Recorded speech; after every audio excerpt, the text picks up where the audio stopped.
You believe that the UN is still playing some role? Mm. You do. I I I think yes, not for biggest powers.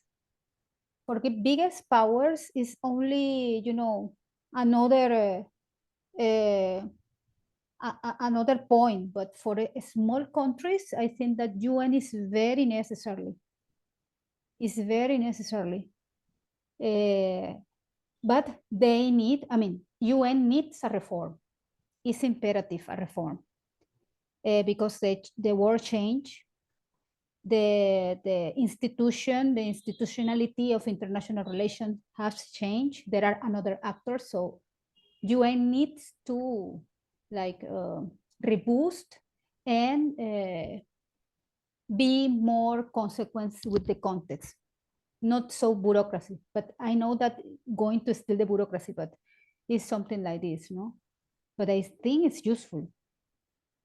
And the Security Council, Mm, this is the biggest representation, so this need reform if we want the development politics working around the world in this globalization era or something like this. I guess it's necessary.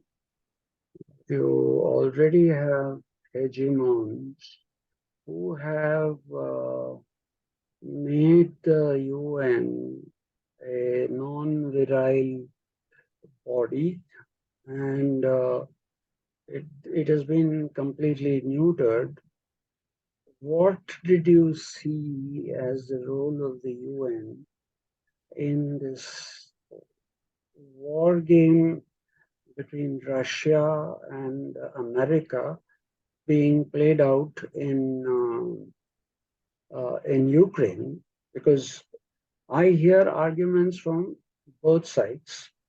Uh, the people who support the US say that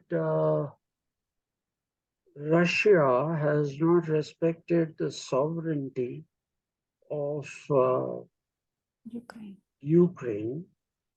And when I talk to the Russian supporters, they say that, listen, when Russia put the missiles in the backyard of the US, Mm. Cuban Missile Crisis, 1962. Uh, so didn't the US react similarly? Mm. And would China keep quiet if NATO or somebody comes and says, now India is a part of NATO, so right, we are going to put some missiles. Would Mm. China keep quiet about it? So all these questions are, and where is the UN in this? Mm. Where is the UN in this? No, in my humble opinion, UN hasn't any role there. The only role of the UN in this conflict is just for refugees, casualties, and that's it. Actually, the main table, if we can see that this situation can discuss is the Security Council. Mm-hmm. Even if others institutions that are affiliated to UN try to make some solution to this crisis, Mm. any decision going to the Security Council. It would be in the Security Council because Russia is there, US is there. So this playing is only, like for the biggest power, and UN hasn't any decision just for impartially, because even in this situation, I don't hear about the participation of UN in the peace, in the attention of refugees or whatever, because everything is doing by European nations, no, that are receiving the refugees and everything, no. Even India with the international student, I mean, this country take this matter in their hands and they do everything. But UN, very low participation, and I think that is deliberate. It's because Guterres wants to do this. This is his role, and he knows that. He knows that. So remember that Guterres is a guy that coming from not NATO, I guess. He comes from this kind of discussion, no, this kind of work. He coming from this. So I think that the participation now of the UN is is like, yes, irrelevant because they want. In this case, the General Secretary wants. And just for legitimate some things. But resolution in General Assembly doesn't have an impact. If even they present the resolution inside the Security Council, the veto can be applied for Russia, China, or wherever. Yeah. Now everybody wants, now in this moment, everybody are talking about, newly, okay, to expand the Security Council, but not because it's because the needed of the institution, it's because the needed of the war situation. They need more balance in the votations, I can say that, inside the Security Council. So it's for this, not because it's something big. This is my humble opinion, I guess. But I don't think so that it's good to think eliminate to UN because there are another states, a small state, who talks for these people, who talks for them. So it would be a balance, yes, but this not is the moment for this. I think Guterres knows that, and for this reason, he's silent. Okay. I don't know, what do you think? No, it's okay. I mean, except for small nations and small issues, whenever there is an involvement of the Security Council, the holding of the power to veto by Russia and the USA. Okay, it's been, why should they be given that power? And because it has been misused in the past. Every time India brought up the question of how Kashmir was annexed, part of it was annexed by a warmongering Pakistan. Immediately, any discussion on that was vetoed by America. And if the same thing was attempted by Pakistan, it was vetoed by the USSR. And you must have been seeing in the newspapers that,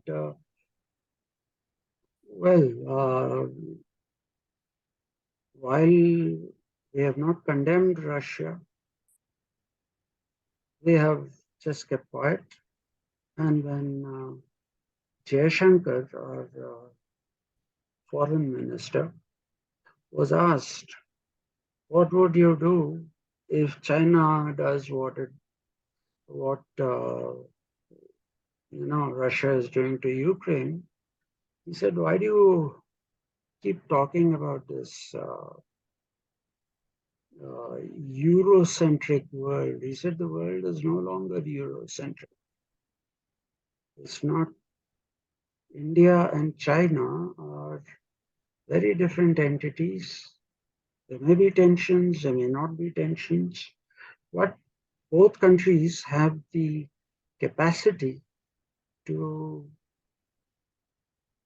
actually negotiate through those tensions and not fight a war, a nuclear war at that. So, and well, I think he had a point. He had a point. Why do you have to bring China into everything? So, well, at least China is not going around invading the world. So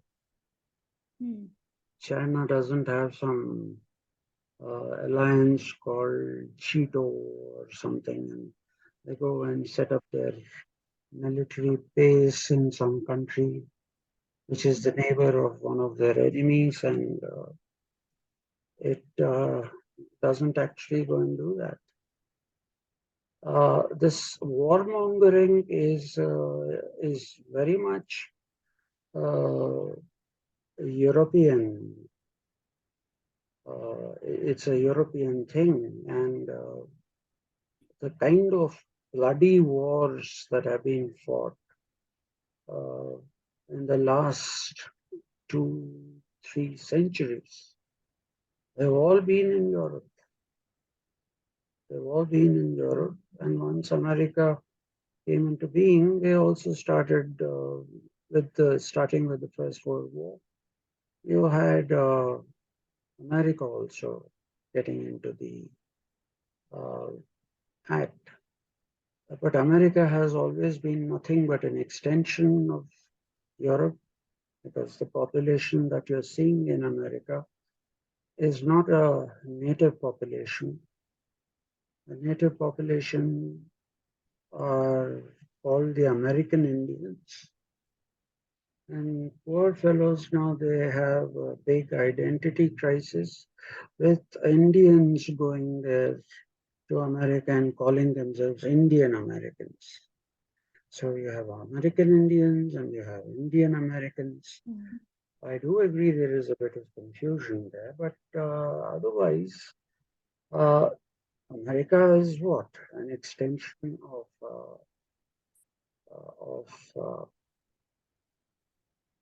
Europe. Okay, and did we ever discuss about American politics? North American politics?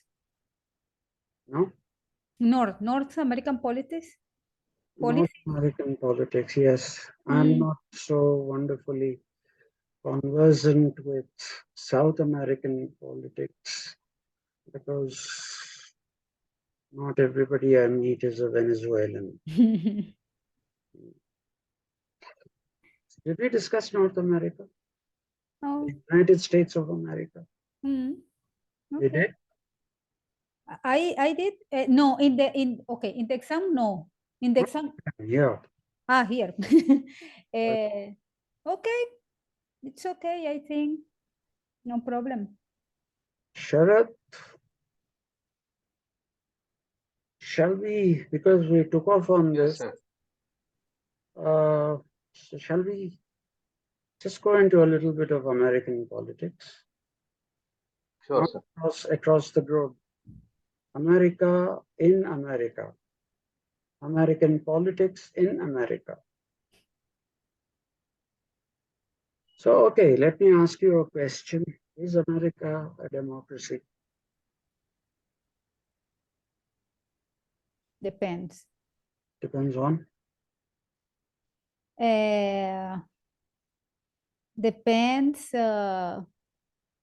about the conception of what democracy. But for example, if you are talking about electoral system, like democracy electoral system, is relative.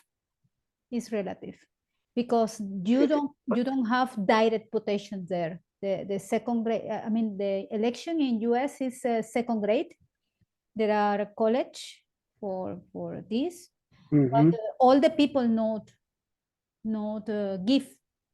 I mean, like in Venezuela, okay, or like here, that everybody, doesn't matter how much is the population, going and give their vote. I give my vote for it. No, in US doesn't doesn't happens this, no? Hmm. There are a representative, but the people there Hmm.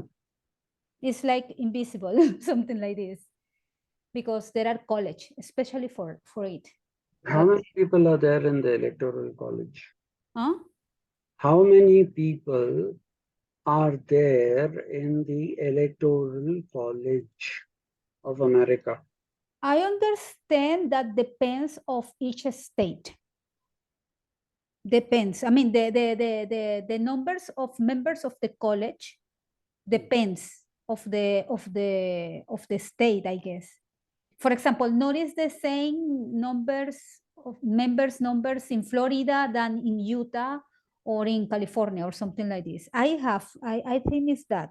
Notice something exactly. There are a representation quota for each state. For this reason, for example, Hillary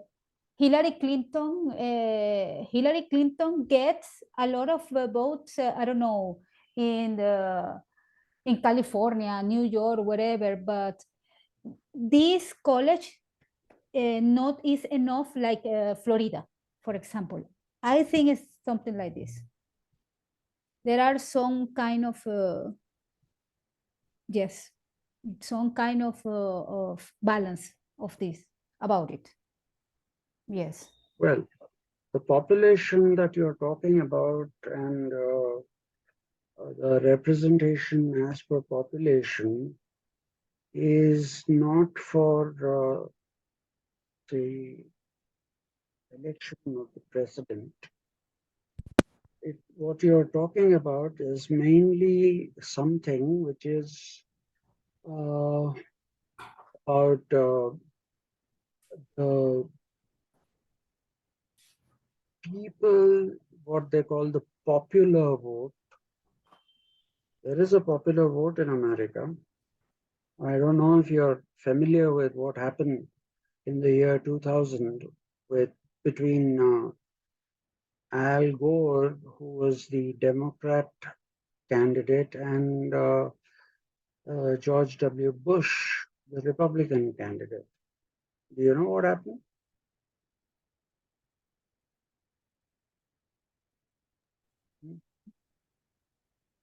I remember that was a kind of fraud.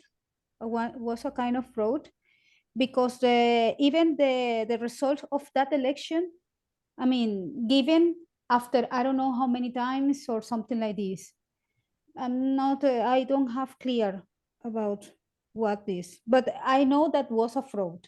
Everybody, once was a fraud against Al Gore, I guess. Can I come in, sir? Yes, sure.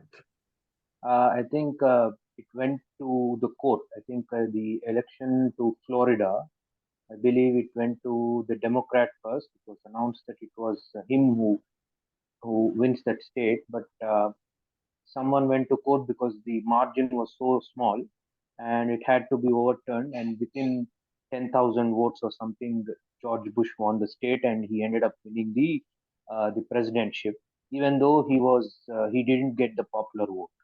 Like I think about 1 million votes or so he was behind, and yet he became the president. Actually, the size of the Electoral College is unvarying. It does not vary according to the size of the population, according to the size of the state. No, the number of people who get elected to the uh, Electoral College, that is the first election. The number of people who get elected to the Electoral College is always 538. 538. Now, what you're talking about, Florida, is that Al Gore claimed that he had the popular vote on his side. because of the fact that he polled more votes, popular votes, than George W. Bush. And they attempted counting and all for several times. And then finally, they went to the Supreme Court of America. Okay. When they went to the Supreme Court of America, the contention of the Supreme Court of America is that the popular vote has no binding legal significance in the American Constitution. So the only thing that matters is the vote of the Electoral College of these 538 people. Now, these 538 people, when they are elected usually by those who support the Democrats. They elect somebody to be their member in the Electoral College, because then he has to, since he's representing all those people who want a Democrat, he's supposed to vote for Democrats. And similarly, if there is somebody who has the backing of the Republicans, if the Republicans have sent him to the Electoral College, then it is his bounden duty. It is his bounden duty to vote for a Republican candidate. Now, what happened in the year 2000 was the Supreme Court verdict said, please stop counting. These votes have no significance. People have voted, they've voted. It's okay. What has a constitutional legality is the Electoral College. So, if the Electoral College votes for someone, and that person is the president. Now, Al Gore didn't give up.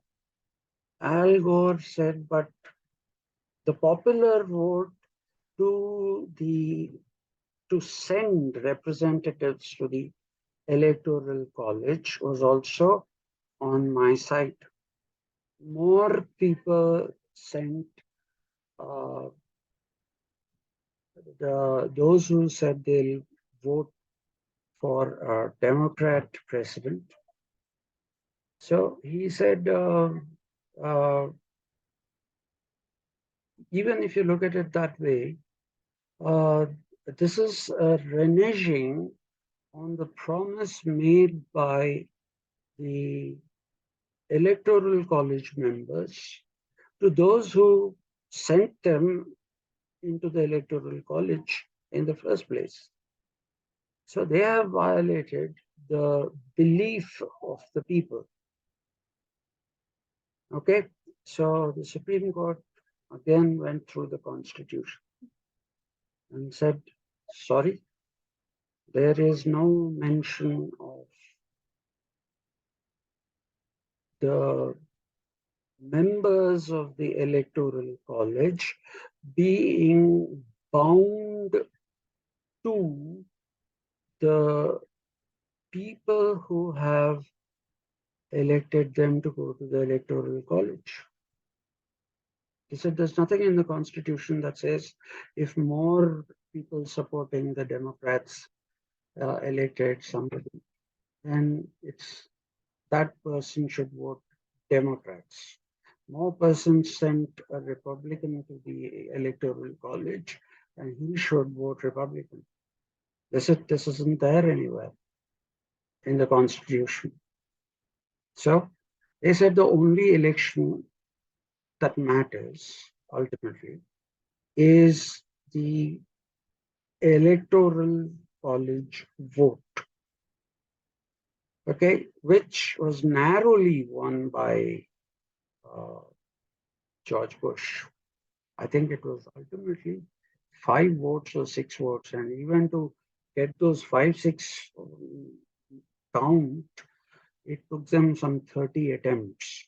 We established that George W. Bush got 5 more votes or something like that. It was ridiculous. Anyway, so again, in the 1916 election, Hillary Clinton versus Donald Trump. Hillary Clinton got the popular vote, which was in excess of the total popular vote that Donald Trump received. It was in excess of rather, nearly 2 point something or somewhere between 2 and 3 million people.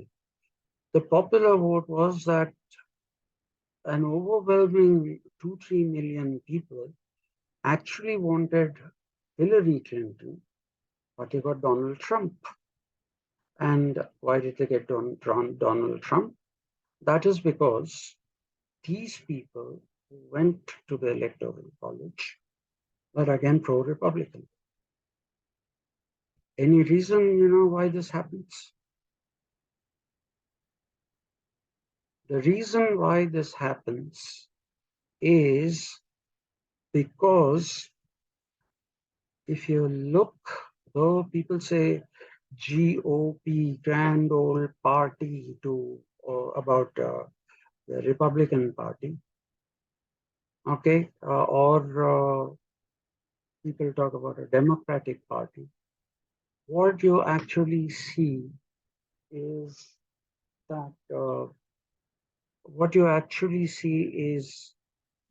these are not parties like we have in our country. I don't know about Venezuela. In our country, probably with the exception of the Congress, where anyone can be a member at any time and walk out at any time, because it was not a political party, it was a political movement.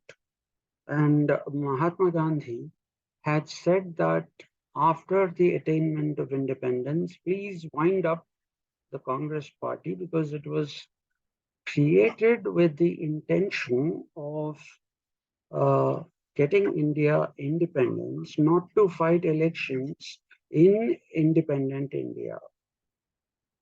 Okay, but some of the people didn't hear him, didn't want to hear him, so they continued with the party. And we are paying for it now. We have all these wonderful characters: Sonia Gandhi, Rahul Gandhi. We have these great characters.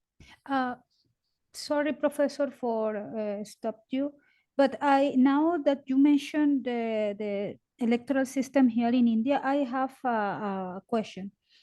Right now, I see that there are some kind of election now in India because, for example, Gujarat yesterday or something like this had election. And what kind of election is this? By-election, when somebody dies or somebody, usually when a sitting MP or an MLA dies, you have to replace that person with another elected person. So they have, in Telangana, they had Munugod, where they had an election because that candidate there resigned and went to the BJP. So he had to recontest the election. Anyway, but that apart, there are parties now. And with the exception of the Congress, which is called a mass-based party, the other parties are all, especially the communist parties, they are cadre-driven. They all have a cadre, and they're driven by that, which means when you have a cadre, you catch hold of leaders potential leaders of certain areas, and you ask them to strengthen the presence of the party in that particular area. Okay. Now, every other party, not just the communists, even BJP as a cadre, as do TRS and Telugu Desam. I don't know if Telugu Desam is going to be there in a year or two. But as long as it exists, yes, it does have a cadre. So these are political parties where there is a cadre, and from the cadre, people are picked up as organizers, as leaders who take the message of the party to people, not necessarily only during election times. Like 2 years ago, we had a flood here near my house, and immediately the BJP party landed up here, including the then Minister of State for Home, Mr. Kishan Reddy. They landed up here. They didn't even look at our faces. They went straight into a couple of bastis that were there. They went and talked to these people in the bastis about what losses they faced. And the first thing they did after they talked to them was in 15 minutes, food came for all the members of the basti. Okay, now whether that's a good thing or a bad thing is a different debate altogether. But this is how the cadre acts. Strengthen the party, show the party in a positive light. Okay, then that will make people realize that perhaps BJP is a better party than any other party. Now, if you go to America, they don't have parties. What they have technically are caucuses, CAUCUS,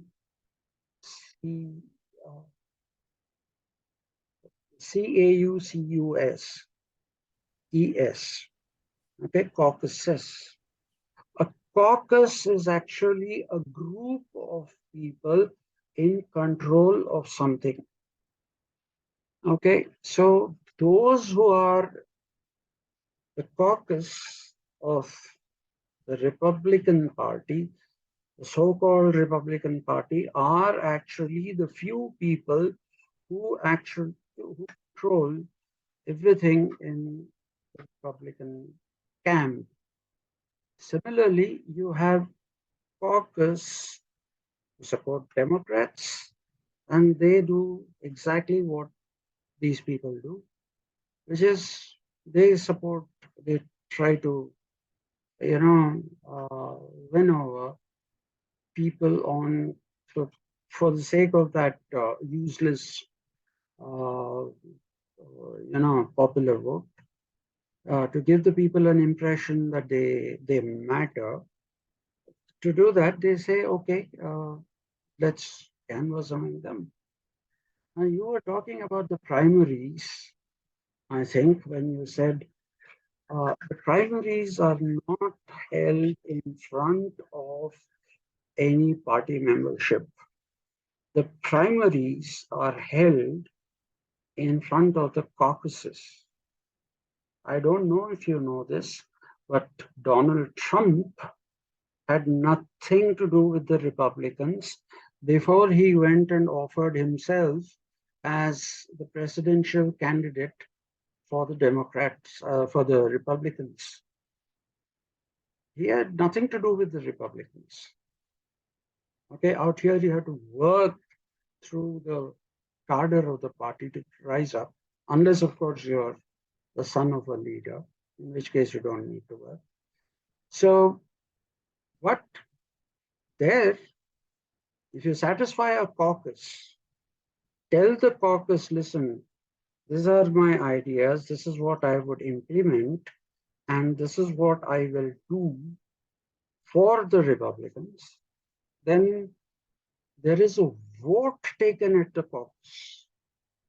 And in that vote, if there is a majority to one of the candidates offering himself or herself as the candidate of a particular caucus, they get. Now, the number of votes that they got in the caucuses, that's what Sharath is talking about.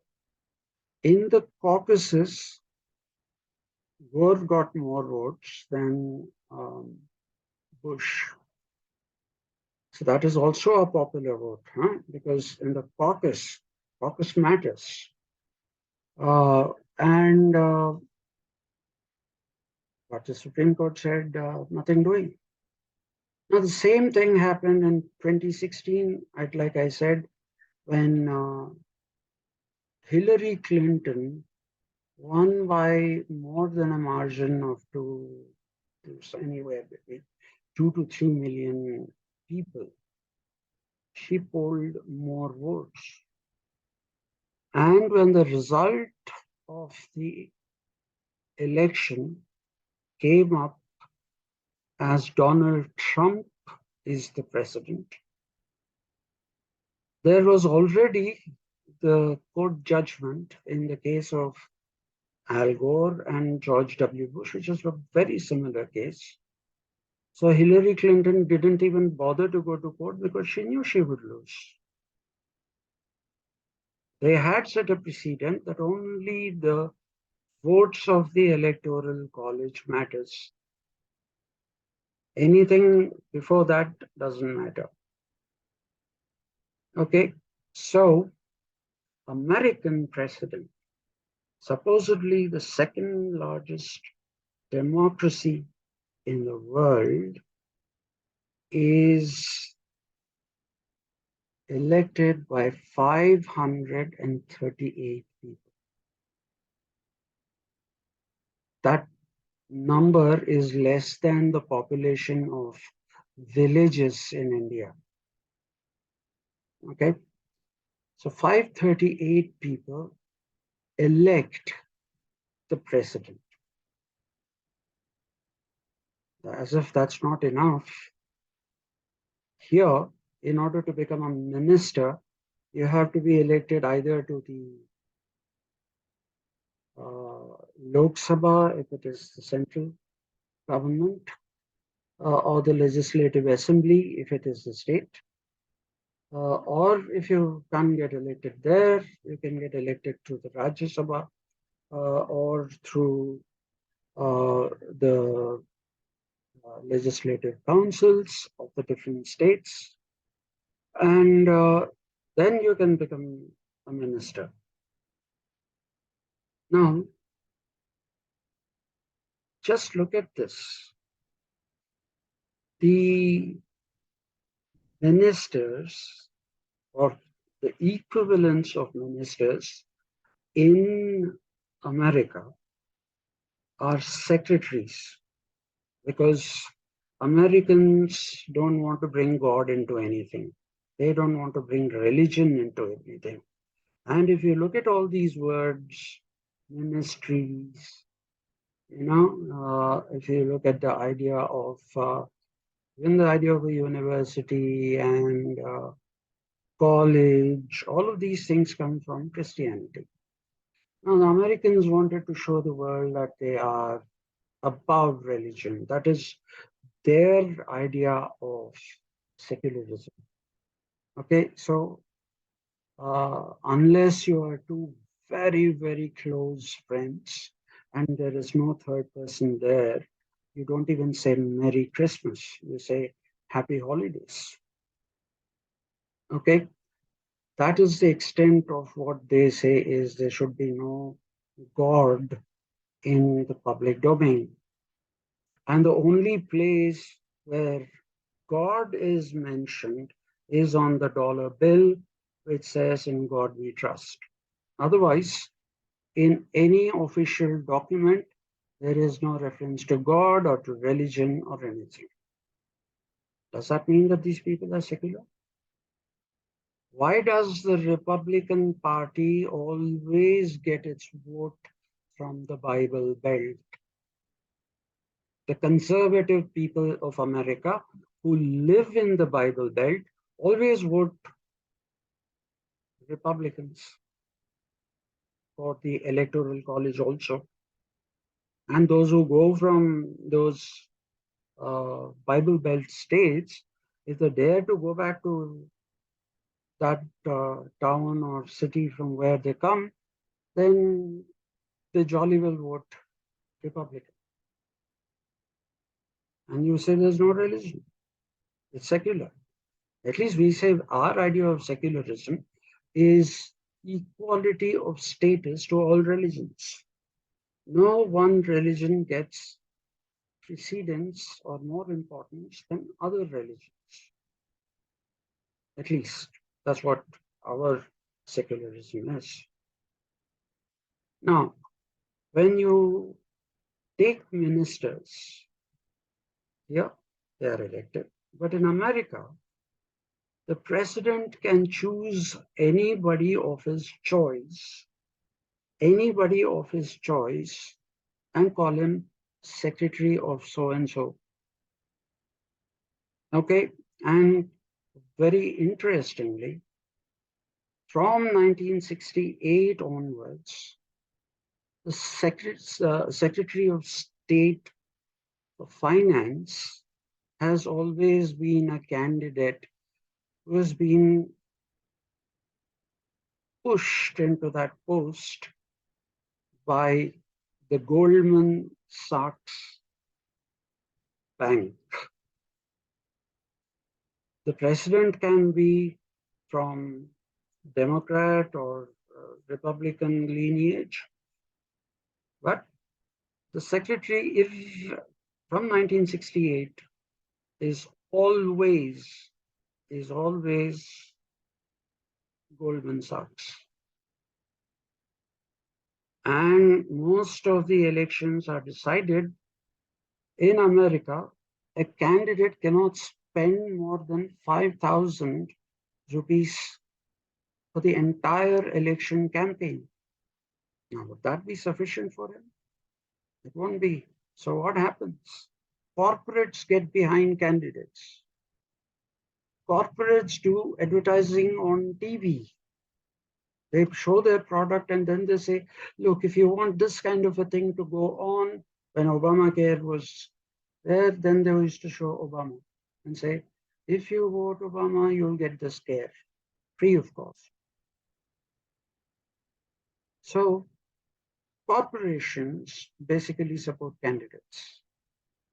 That is why Noam Chomsky wrote that book, Manufacturing Consent. Okay, he wrote that book, Manufacturing Consent, where there is no consent at all from anybody who matters. This is the consent of those people who want to hold on to power. So in one of my trips, I presented a paper. I was a little apprehensive, but after that I decided, why should I be? I presented a paper and said, it is a shame to call America a democracy. It is an oligarchy. It is an oligarchy because the judges to the Supreme Court of America or to the Supreme Court of any of the states is nominated by the president. So if you have people nominated by a Republican president, you have to wait till they die because there's no age of superannuation. There's no age of superannuation. You'll have to wait for some fellow to die before, at that time, if there is fortunately a Democrat, he'll put a Democrat there. Otherwise, if there is a Republican again, he'll put them there. I don't know if you're aware of this, But during his presidentship, Donald Trump, in the various courts of America, starting from the Supreme Court of America, going down to the lower court, Supreme Courts of various states, 60 judges were appointed for life by Donald Trump. He did that with one calculation. He said, if I support these people, then they are going to be beholden to me. That was his logic. So today, the whole thing is dominated by the Republicans. And that's why he actually escaped impeachment. Nancy Pelosi said he's impeached in the House of Democrats, but she didn't have the guts to send the file to the Senate because the Senate was Republican dominated. So she didn't send it on time. So they said, oh, we don't consider it. She went to court. The court said, sorry, you should have sent it on time. And Donald Trump escaped impeachment. So look at who are the people who are presiding over America. How is it a democracy? Just except for those 50 governors and one president. Nobody else is elected. And those people too are elected by electoral colleges. And we say it's the second biggest democracy. I say it is the biggest scam on democracy. It is an oligarchy. Please call it an oligarchy because it is an oligarchy. Okay, I have to start my other class. So next time when we meet will be Monday, right? We shall basically get back to research methodology. But by the way, this will help if you're doing some kind of comparative studies about any way about different kinds of democracy. Don't think it is direct democracy and indirect democracy. Those are the only two things that you can compare. You can say real democracies and fudged democracies. And how representative is a democracy anyway? Even in India, if there have been parties that have come to power with 24% votes from people. 24%. Why? Because they formed some coalitions and took that thing to 31. And the rest of the other parties couldn't even get 70% votes on their own. So 24%, you're there. So work on democracy. It's an interesting thing, not for your PhD. Study democracy. It's a great thing to study. You'll know how people are hoodwinked. How people are hoodwinked in the name of democracy. Thank you. Okay, Professor. Thank you. Right. So see you on Monday. Hopefully more of you will come. Okay. Yeah. Okay. Thank you, Professor. Right off. Good night. Bye, Sharath. Bye, sir.